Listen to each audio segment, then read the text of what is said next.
Friends, power star Pawan Kalyan అభిమానులు మొదటిసారి ఈ ఛానల్ను చూస్తున్నట్లయితే ఈ ఛానల్ను సబ్స్క్రైబ్ చేసుకోవాలని కోరుకుంటున్నాను. ఎందుకంటే పవన్ సినిమాల గురించి ఏ చిన్న అప్డేట్ వచ్చినా ఈ ఛానల్లో అప్డేట్ చేశాను. మీకు డైరెక్ట్గా నోటిఫికేషన్ రూపంలో రావడం జరుగుతుంది. ఈ ఛానల్ గ్రోత్ కూడా పెరుగుతుంది. ఈ ఛానల్ను సపోర్ట్ చేయాలని కోరుకుంటున్నాను. అలాగే ఈ వీడియోను మొదటి నుండి ఎండ్ వరకు చూడండి, లేకపోతే అర్థం కాదు. పవన్ కళ్యాణ్ హీరోగా నటించిన హరిహర వీరమల్లు చిత్రం సరిగ్గా 11 రోజుల్లో ప్రేక్షకుల ముందుకు రాబోతుంది. చాలా కాలం తర్వాత పవన్ కళ్యాణ్ నుండి వస్తున్న చిత్రం, అది కూడా ఆయన ఆంధ్రప్రదేశ్ రాష్ట్రానికి ఉప ముఖ్యమంత్రి అయ్యాక విడుదలవుతున్న సినిమా కావడంతో అభిమానులు ఈ చిత్రం కోసం ఎంతగానో ఎదురు చూస్తున్నారు.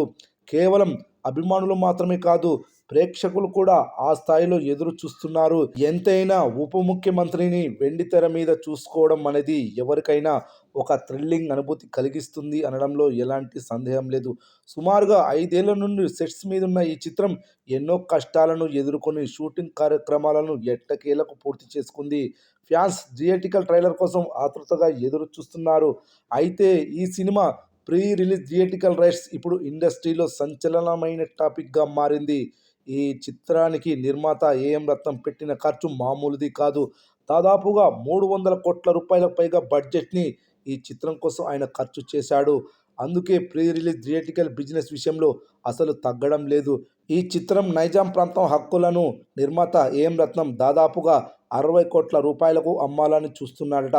అంత ఇచ్చేందుకు బయ్యర్స్ ధైర్యం చేయకపోవడంతో 45 కోట్ల రూపాయల అడ్వాన్స్ బేసిన్ మీద ఈ చిత్రం హక్కులను మైత్రి మూవీ మేకర్ సొంతం చేసుకున్నట్లు తెలుస్తుంది. అంటే 45 కోట్ల రూపాయల షేర్ తర్వాత ఎంత వచ్చినా ఏఎం రత్నం జేబులోకి వెళ్తుందన్నమాట. అన్ని ప్రాంతాలలోనూ ఆయన ఇదే మోడల్ అనుసరిస్తున్నాడు. సీడెడ్ ప్రాంతానికి గాను ఏఎం రత్నం దాదాపుగా 25 నుండి 30 కోట్ల రూపాయలు అడుగుతున్నాడట.